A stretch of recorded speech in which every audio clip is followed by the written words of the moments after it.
Master Jet, tanong tungkol sa refund, no? Ano yung explanation bakit kailangan maghintay sa division bago papasok ang refund sa loan? So, para bang yung refund mo from the bank ay hindi nila i-release at maghihintay pa sa division? Ang sagot po talaga dyan is wala pong maibigay na refund si bangko kung hindi po mag-submit ng remittance ang division ninyo. Yun po yung sagot dyan.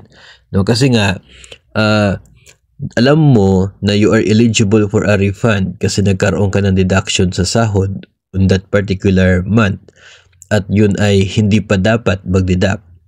Kaya hihingi ka ng refund from the bank. Ngayon si bangko, dahil hindi pa nila natanggap yung remittance, wala silang assurance to say na talagang mayroong deduction sa'yo on that particular month. O kahit meron po silang assurance, hindi pa naman nila natanggap yung pera na siya pong dapat i-refund nila sa'yo.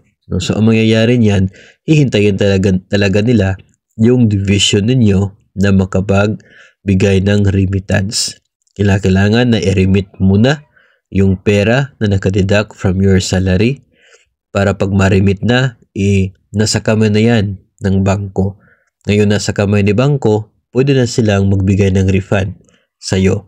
Ibalik sa'yo yung over deduction doon sa inyo pong sahod.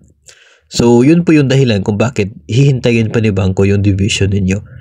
Hindi naman po yan magbibigay, di ba? Ika nga, hindi mo maibigay kung anong wala sa'yo. So, wala sa kanila yung pera mo na kinaltas from your salary. So, hindi nila ito ibibigay sa'yo. Kasi nandun pa sa agency mo.